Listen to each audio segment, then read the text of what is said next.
Awalnya pada sok keras, tapi giliran udah unjuk skill malah langsung nangis. Jangan ya adek ya, jangan. All Football Talent is Mine Part 10. Setelah pertemuan dengan pelatih nasional Korea Under-17, Hoyeong terlihat sedang memikirkan ajakan sebelumnya untuk berpartisipasi dalam Piala Dunia Under-17. Tapi dia ragu dengan kualitas umurnya yang mana dia akan bersaing dengan para pemain Under-17 untuk berada di tempat reguler.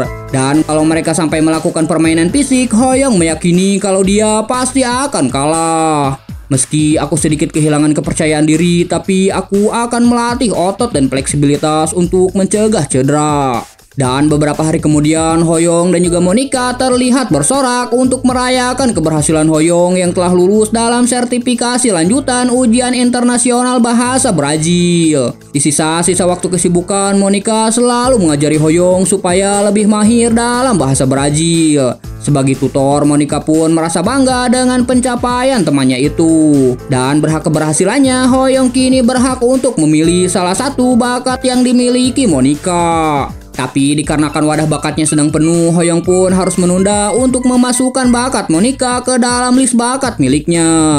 Aku akan menyalin bakat Unit Language Sense level B untuk menjadi bakatku selanjutnya.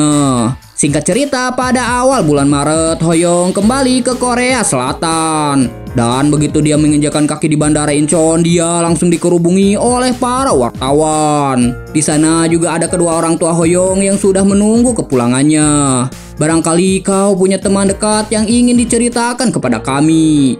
Tapi begitu Hoyeong menyebutkan nama Prenu, Rosca, Douglas, Casemiro, dan juga Carcelo, para wartawan itu terlihat tidak mengenali mereka. Bagaimana kalau Ricardo Gaga dan juga Gabriel Malak, atau nama lain dari Michael Ballack? Mendengar dua nama besar itu, para wartawan pun seketika langsung tertarik untuk mengulik informasi lebih banyak lagi. Singkat cerita, Hoyeong akhirnya kembali bertemu dengan pelatih Cha Bum-kun. Di sana juga ada ayah Hoyeong dan juga pelatih Park Kyung-won yang merupakan pelatih tim nasional Korea Selatan Under-17. Di Piala Asia tahun lalu, sang pelatih berhasil membawa timnya itu berada di posisi ketiga. Mereka sukses mengamankan tempat di Piala Dunia Under-17 dengan mengalahkan Qatar. Tanpa basa-basi, si pelatih meminta Hoyeong untuk masuk ke timnas Under-17 di bulan September mendatang. Tapi sebelum itu, dia meminta Hoyeong untuk masuk ke timnas Under-16 dikarenakan dalam waktu yang dekat sampai bulan April akan ada turnamen internasional Motegi yang akan diselenggarakan di Prancis. Mendengar itu, Hoyeong menyadari niatan pelatihnya yang ingin menguji kemampuannya. Tapi bagaimana caraku agar bisa mengatasi perbedaan usia? Di momen itu, Park Kyung-won langsung menanyakan pendapat dari ayah Hoyeong. Dan tanpa ragu, dia menerima tawaran itu sambil berterima kasih atas kesempatan yang telah diberikan pada anaknya. Melihat ayahnya yang begitu semangat, rasa khawatir Hoyeong pun sedikit demi sedikit menghilang. Hatiku pasti sangat senang dan penuh antisipasi. Gelar pemain termuda memang sangat menarik, tapi yang aku butuhkan adalah bakat hebat dari para pemain lain. Dalam perjalanan pulang setelah pembicaraan dengan para pelatih timnas, Hoyeong terlihat sedang membaca koran.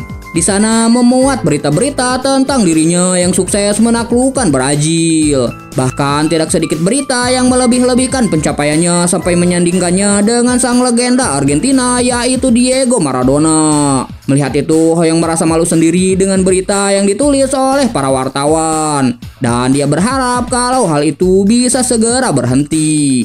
Hoyeong kemudian menanyakan pendapat ayahnya jika dirinya bermain di tim Eropa untuk debut profesionalnya.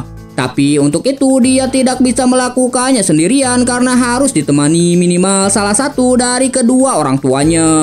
Sang ayah yang melihat Hoyeong termenung karena konsekuensi di mana keluarganya yang mungkin tidak bisa bersama-sama lagi langsung menyuruh Hoyeong untuk tidak khawatir karena dia telah memikirkan kemungkinan dari itu semua. Kami akan terus mendukungmu, jadi fokuslah bermain sepak bola. Mendengar itu, Hoyeong pun bertekad untuk melakukan yang terbaik bagi keluarganya. Pusat pelatihan bola salju. Begitu Hoyeong menginjakan kaki di lapangan, di sana sudah berkumpul para pemain Under-16 yang sedang melakukan pemanasan. Saat Hoyeong berkeliling sambil mengaktifkan penglihatan bakatnya, dia tidak menemukan pemain yang berbakat sama sekali. Di sana dia kembali bertemu dengan Sok Hyung Jun, teman setimnya dulu waktu di Cha Bum-kun FC.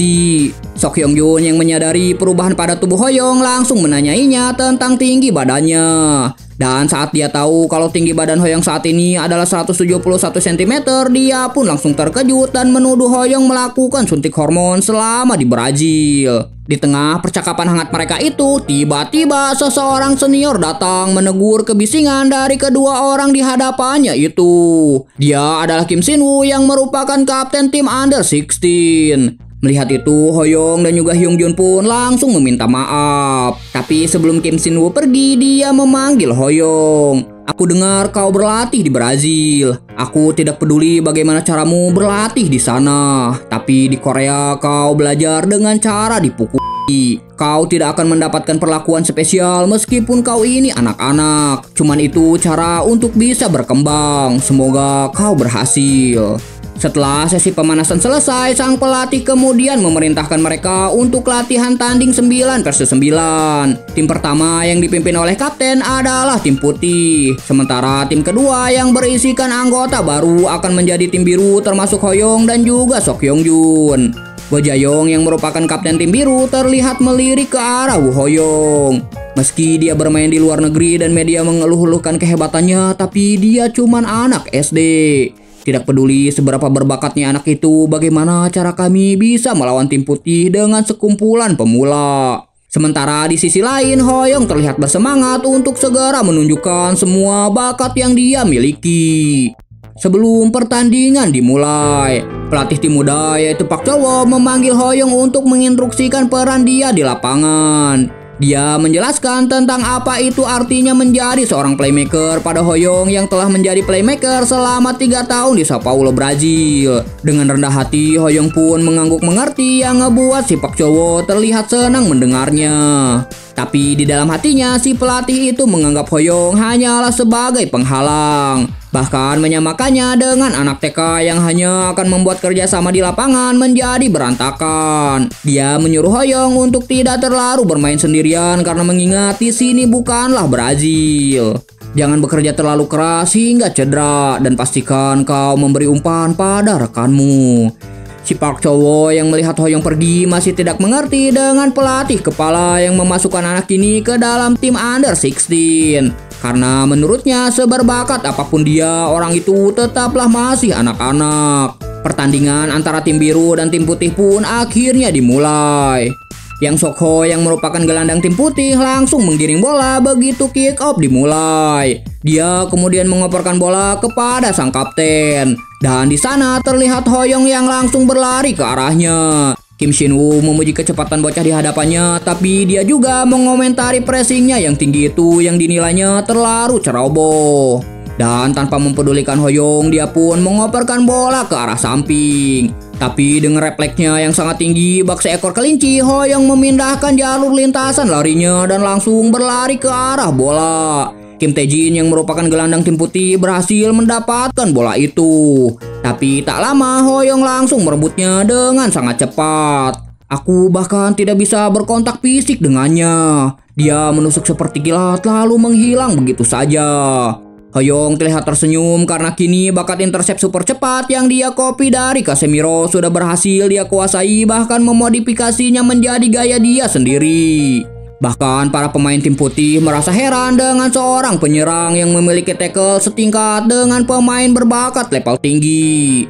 Sebelumnya si Kim Tae-jin pernah diperingatkan untuk tidak meremehkan Woo Hoyong, apalagi dengan tusukan dan pergerakannya yang super cepat. Tapi meski dia mengiyakan instruksi itu, dalam hatinya dia sama sekali tidak terlalu mempedulikannya. Sampai dia melihat sendiri dan mengetahui seberapa berbahayanya bocah yang dia anggap remeh itu.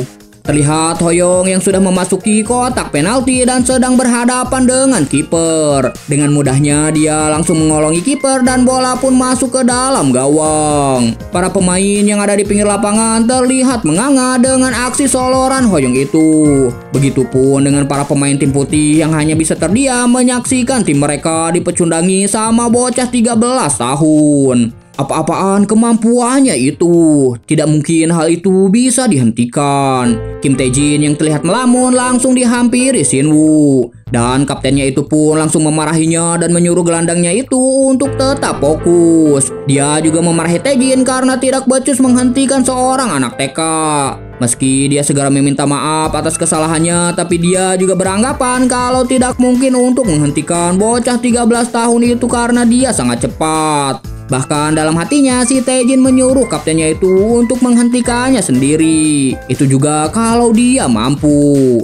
Sementara di pinggir lapangan, Park Chul-woo yang sebelumnya meremehkan Hoyong terlihat berdiri mematung atas gol yang dibuat Hoyong. Park Kyung-won yang juga ikut berdiri bahkan terlihat tidak percaya meski sebelumnya dia pernah melihat video-video Hoyong dengan semua kemampuannya. Apa gunanya posisi dan formasi? Dan untuk apa strategi detail? Pemain itu sendiri merupakan strateginya. Pada perempat final Piala Dunia 1986, setelah melewati 9 pemain, seseorang berhasil mencetak gol berkelas. Sebuah kalimat yang mendeskripsikan Diego Maradona. Sepak bola adalah olahraga tim yang dimainkan 11 pemain. Tapi di momen itu Maradona melampaui konsep dari sepak bola itu sendiri. Dan sekarang orang seperti itu muncul di hadapannya, yang ngebuat sang pelatih langsung tertawa. Meskipun imajinasinya itu sedikit absurd, tapi dia meyakini kalau ketidakmungkinan itu dapat terjadi. Sekarang mari kita lihat bagaimana respon dari es tim putih. Waktunya menguji kemampuannya. 10 menit menuju akhir babak pertama. Terlihat perebutan bola di lini tengah antara Hoyong dan juga pemain bernomor 8, Lee Chung-ryong, gelandang tim putih. Hoyong mengakui kehebatan orang itu, bahkan di kehidupan sebelumnya dia merupakan penggemar Lee Chung-ryong. Di tingkat profesional seusianya, bakat yang dia miliki bisa dikatakan di atas rata-rata. Dan untuk menyalin salah satu bakat itu ada 3 syarat yang harus Hoyong penuhi. Yang pertama, bermain bola bersama selama 60 menit. Yang kedua, halau umpan darinya. Dan yang ketiga, memenangkan pertandingan. Dari sekian bakat itu, Hoyong tertarik dengan salah satu bakatnya, yaitu bakat ketenangan luar biasa level B-. Hoyong yang terlalu fokus memantau bakat Chung-ryong tiba-tiba dikagetkan dengan akselerasi lawannya itu yang melakukan operan ke depan. Dan dengan ruang pertahanan tim biru yang terbuka, pemain bernomor 7 dari tim putih pun sukses menyerangkan bola. Meski sudah aku pressing dan coba merebut bolanya, dia masih bisa mengontrol bola dan melakukan serangan dengan lancar. Permainannya ringan tapi juga tajam. Melawan seorang pro memang berbeda. Di saat para pemain tim biru terlihat kelelahan, Chung-ryong dengan pengamatannya yang tajam langsung melakukan scanning untuk menemukan posisi kawannya. Begitu dia melihat ada celah, dia langsung memberikan umpan ke depan. Tapi tiba-tiba dengan kecepatannya, Woo Hoyong berhasil memotong operan itu. Si Chung-ryong terlihat kaget ketika menyadari kalau selama ini bocah itu telah mengintai di ruang kosong menunggu umpan kejutan darinya. Hoyong langsung memberikan umpan pada Go Jae-yong. Sang kapten yang sebelumnya sempat meremehkan Hoyong kini tahu seberapa hebat anak itu. Dia yang sebelumnya skeptis dengan kualitas tim biru kini meyakini selama mereka memberikan bantuan yang cukup untuk Hoyong, maka dia yakin perbedaan umur tidak akan penting lagi. Dia kemudian mengirimkan umpan balik dan Hoyong yang mendapatkan umpan itu langsung mengeluarkan bakat triple stroke miliknya. Dua pemain pun langsung dilewati begitu saja tanpa adanya perlawanan. Sang kapten dari tim putih langsung pasang badan untuk menghentikan Hoyong. Dia kemudian teringat dengan dirinya yang memarahi Kim Tae-jin karena gak bisa menghalau seorang bocah yang cuma 13 tahun. Seberapa bagusnya pun dia hanyalah bocah SD. Hoyong terus mendribble mendekatinya dan dengan sedikit gerak tipuan dia pun sukses melewati sang kapten tim putih dengan mudahnya. Dan sebelum sempat dia menoleh ke arah belakang, Hoyong sudah menendang bola itu masuk ke dalam gawang. Dan selebrasi Bang Dodo pun menggelegar di lapangan. Peluit tanda berakhirnya pertandingan pun akhirnya dibunyikan dan skor 2-1 untuk kemenangan tim biru. Terlihat raut tidak percaya dari para pemain lainnya atas kekalahan dari tim senior. Begitupun dengan si Kim Sin-woo yang terlihat kesal karena dirinya yang merupakan seorang bek pemenang penghargaan Festival Olahraga Nasional tidak bisa menghentikan penyerang berumur 13 tahun. Dia berbeda dari pemain muda yang pernah aku hadapi. Gerakannya mencolok namun tidak berlebihan, efisien dan juga tepat. dan dia punya kecepatan yang mendukung semua itu. Itulah talenta yang disebut jenius. Dia kemudian mengingat kembali nasihat yang dia berikan kepada Hoyong agar bisa menjadi pemain yang hebat. Mengingat itu, dia pun menjadi malu dan menyesal telah mengatakan hal semacam itu. Tapi tiba-tiba seseorang memanggil namanya, dan orang itu adalah Woo Hoyong. Hoyong kemudian membungkukkan diri dan berterima kasih kepada kaptennya itu karena telah bermain bersamanya. Kau 13 tahun kan? Tapi bagaimana kau bisa sejago ini? Dengan tatapan yang sama sekali tidak merendahkan, Hoyong pun kemudian menjawabnya. Karena siapapun bisa jago bermain bola di usia berapapun. Mendengar itu, si kapten kemudian terdiam dan memuji bocah di hadapannya yang gak cuman ganteng tapi juga sangat rendah diri. Kim Shin Woo kemudian mengakui kekalahannya dan memuji permainan Hoyong yang menakjubkan. Setelah si kapten pergi, Hoyong kemudian didatangi oleh Lee Chung Ryong yang mengajaknya untuk bersalaman. Hoyong pun terlihat sangat bahagia bisa bersalaman dengan pemain idolanya di masa lalu itu. Dengan semua persyaratan yang telah dia selesaikan, Hoyong pun kini berhak memilih salah satu bakat seniornya itu.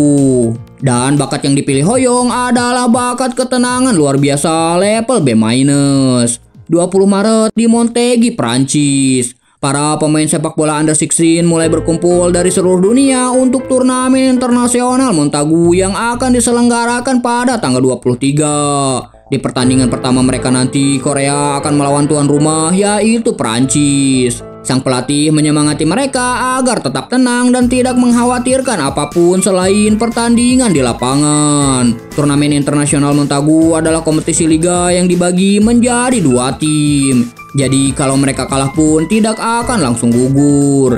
Di kehidupan Hoyong sebelumnya, Korea berhasil finish di posisi kedua karena adanya pemain hebat seperti Choi Yoo-hyuk dan juga Jang Hak-yu. Dan mengingat itu, Hoyong juga ingin menciptakan sejarah bagi dirinya sendiri. Aku penasaran siapa yang ada di timnas Prancis. Bakal seru kalau aku kenal seseorang. 3 hari pun akhirnya berlalu. Di dalam locker room timnas Prancis terlihat beberapa pemain yang sedang siap-siap. Dan salah satu dari mereka adalah Babadou Chacho, seorang defender yang memiliki julukan The Beast. Kedua tim terlihat berjalan dalam koridor menuju lapangan.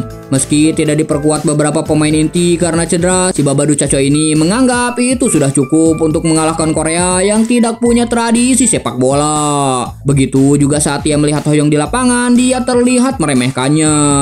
Meski asisten pelatih telah memintanya untuk berhati-hati karena Hoyong telah mencatatkan namanya di Liga Brazil, tapi dengan perbedaan umur mereka yang terpaut 3 tahun, dia beranggapan sejago-jagonya tuh bocah gak bakalan bisa mengalahkannya.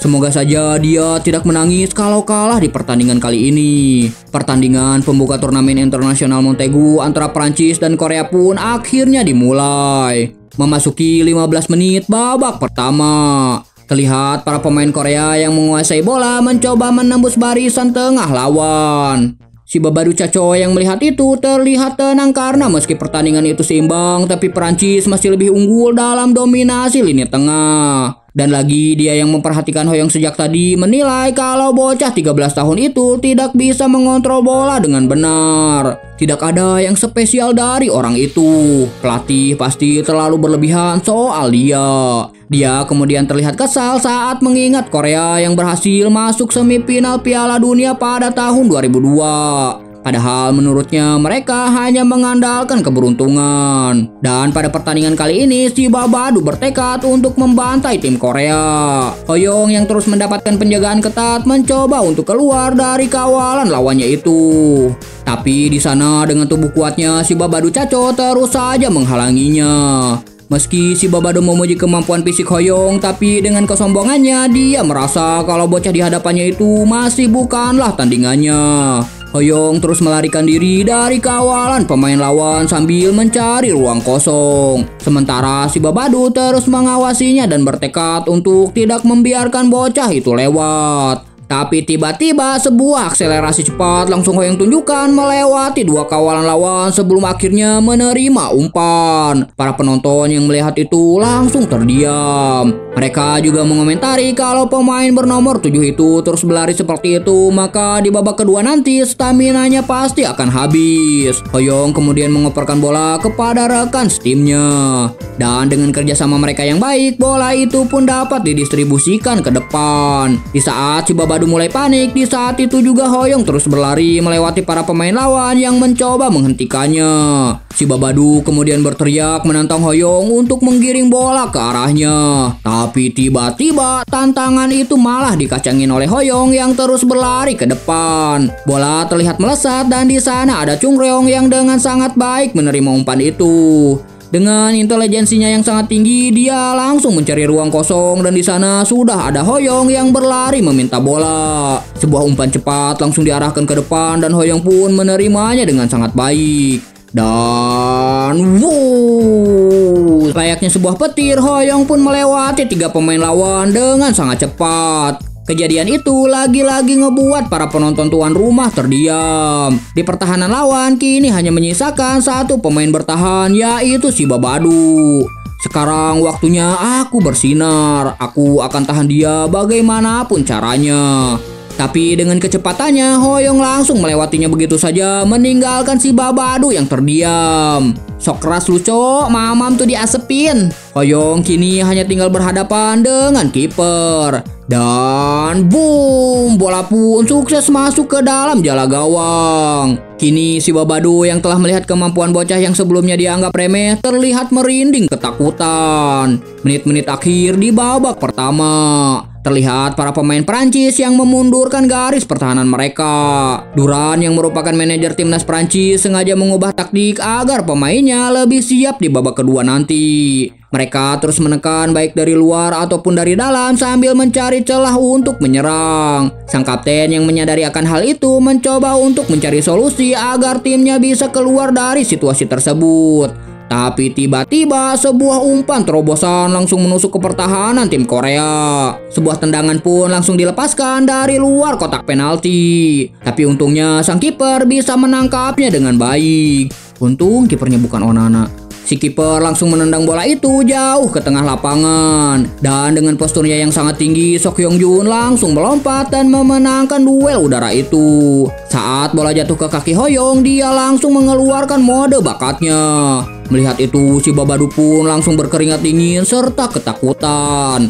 Tapi meski begitu, dia mencoba menguatkan dirinya untuk bisa menahan bocah Korea itu. Jika dia bisa lewat, maka semuanya akan berakhir. Dan tiba-tiba, boom, Hoyong mengoperkan bola itu ke arah Lee Chung Ryong. Dengan sempurna, seniornya itu pun menerima bola itu.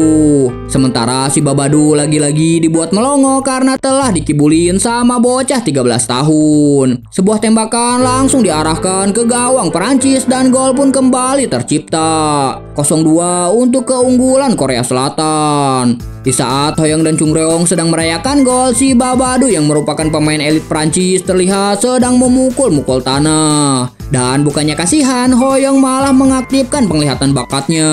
Di sana terdapat beberapa bakat dengan 3 persyaratan yang telah Hoyong selesaikan. Dan dari sekian bakat itu, Hoyong memilih bakat otot bawaan level B+ untuk menjadi bakat barunya. Dengan bakat itu, si Babadu terkenal akan kekuatannya yang bahkan sampai bisa merusak alat medis. Hoyong kemudian menghampirinya sambil mencoba membantunya untuk berdiri. Tapi si Babadu langsung menolak niat baiknya itu dan bilang kalau pada duel selanjutnya dia tidak akan kalah lagi. Ekspresi sedih, takut, marah terpancar di wajahnya. Dan pada akhirnya dia pun pergi meninggalkan Hoyong begitu saja. Pertandingan pun kembali dimulai. Dan di menit ke-67, Sok Hyung Jun berhasil mencetak gol ketiga untuk mengukuhkan keunggulan Korea Selatan. Sedangkan Hoyong pada menit ke-80 ditarik keluar supaya menjaga stamina staminanya. Memasuki menit ke-88, meski timnas Prancis berhasil mencetak 2 gol, tapi Korea Selatan tetap keluar sebagai pemenang karena selisih 1 gol. Hoyong yang melihat itu dari bangku cadangan menyadari akan kelemahan terbesar Korea Selatan saat ini, dan itu adalah stamina. Besok kita akan melawan Cote d'Ivoire, lalu lusa akan melawan Jerman. Hoyong kemudian melihat status bakat yang dia miliki, yang mana kini di sana terdapat bakat yang dia dapatkan dari si Babadu. Di tahun ini Hoyong yang telah mendapatkan 3 bakat baru terlihat tersenyum puas. Ini adalah tahap awal yang bagus.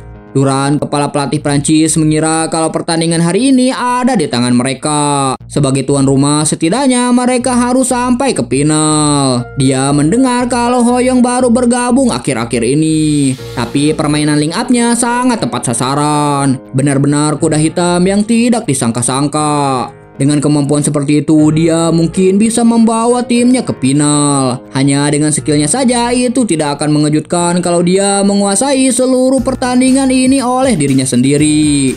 Kuda liar tahun ini adalah Korea. Duran kemudian bertanya kalau cederanya sudah sembuh, bisakah dia menghentikan Hoyong. Mendengar itu, Lausa Chisoko berkata kenapa mengatakan hal yang sudah sangat jelas. Wajah Hoyong kemudian muncul di layar stadion yang menandakan kalau dia terpilih sebagai man of the match. Melihat itu, para penonton tuan rumah terlihat sangat kecewa karena selain mereka kalah, penghargaan pemain terbaik hari ini juga jatuh ke pemain Korea.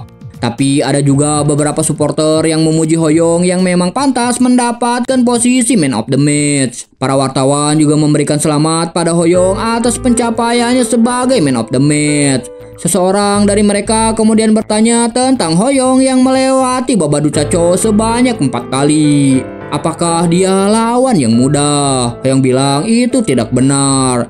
Caco adalah lawan yang sangat sulit. Dia benar-benar kuat. Hoyong rasa dia hanya bisa menemukan celah yang tepat untuk bisa menerobos. Menurutmu apa masalah terbesar Prancis pada pertandingan hari ini? Dan apa yang dapat dipelajari pemain Prancis dari dirimu? Seseorang di sebelahnya kemudian menerjemahkan apa yang si wartawan sampaikan. Dengan sangat bijak, Hoyong kemudian menjawab kalau pemain Prancis sudah sangat kuat dan mereka saling belajar satu sama lain. 2 hari dari sekarang, Korea akan bermain melawan Jerman. Mereka adalah tim yang difavoritkan untuk menang. Si wartawan menanyakan pertandingan macam apa yang Hoyong bayangkan. Hoyong mengingat itu akan menjadi pertama kali menghadapi mereka dalam 3 tahun sejak pertandingan MBS World Youth. Itu mungkin saja jadi kesempatannya untuk membalas dendam atas kekalahan saat itu. Hoyong hanya tersenyum dan menjawab itu terdengar menarik. Saat artikel Hoyong yang berhasil mengalahkan Prancis dimuat dalam situs fanbase Hoyong, komentar orang-orang langsung bermunculan. Ada yang memuji, ada juga yang meremehkannya. Keesokan harinya sebelum pertandingan dimulai, sang pelatih mengatakan kalau lawannya kali ini yaitu Cote d'Ivoire adalah salah satu powerhouse-nya Afrika. Mereka jelas bukan lawan yang bisa dianggap remeh meski mereka kalah 3-0 oleh Jerman. Mental pemain mereka mungkin sedang kacau, jadi kita harus memanfaatkan kesempatan itu. Kyung-won berpikir kalau di pertandingan besok melawan Jerman akan jadi permainan yang sangat panjang. Jadi permainan hari ini adalah segalanya. Meski dia merasa sedikit khawatir tentang stamina para pemainnya, tapi kalau mereka menggunakan Hoyong secara bijaksana, mereka bahkan mungkin bisa menarik kemenangan besar sebelum para pemain memasuki lapangan. Sang pelatih kemudian mengingatkan Hoyong tentang daya tahan luar biasa yang dimiliki lawan mereka kali ini. Dia meminta Hoyong untuk juga memperkuat pertahanan tim. Lakukanlah dengan baik. Ketika Hoyong mengeluarkan penglihatan bakatnya, dia tidak menemukan satupun bakat yang menonjol dari pemain tim lawan. Dengan begitu, di pertandingan kali ini dia akan bisa lebih fokus dalam pertandingan. Selain itu, aku punya firasat bagus tentang hal ini. Aku akan melepaskan semuanya. Begitu kick off dimulai, para pemain Korea langsung menuju ke depan. Di 8 menit babak pertama terlihat tim Korea yang mendominasi permainan. Hyungjun langsung memberikan umpan pada Hoyong yang berada di dalam kotak penalti. Dan dengan kontrol yang sempurna, Hoyong langsung menembak bola itu. Dan 1-0 untuk keunggulan Korea Selatan. Para penonton terlihat terhibur dengan selebrasi dari Hoyong itu. Dan beberapa menit kemudian Hoyong terus mengacak-acak pertahanan lawan sampai kiper lawan terlihat sangat kewalahan. Saya baru saja dipanggil ke tim nasional, tapi mereka malah memberikan Jerman dan juga Korea sebagai mimpi buruk. Dalam hatinya si kiper kemudian meminta tolong pada Hoyong agar tidak terlalu keras menghadapinya. Tapi yang terjadi selanjutnya, Hoyong langsung berlari melewati satu pemain lawan sebelum akhirnya dia melihat ruang kosong untuk menembak langsung ke gawang. Melihat itu, Hoyong langsung mengaktifkan bakat tendangan jarak menengahnya yang kini sudah berada di level B+2. Dan boom, bola itu pun langsung melesat ke sebelah kiri gawang. Dan meski si kiper bisa menjangkaunya, tapi itu tidak cukup kuat untuk bisa menghentikannya. Dan bola pun akhirnya masuk ke dalam gawang. Aku benar-benar membenci turnamen ini. Dan bersambung. Jika kalian suka sama alur cerita manhwa ini, jangan lupa like, komen, dan juga subscribe. Bye.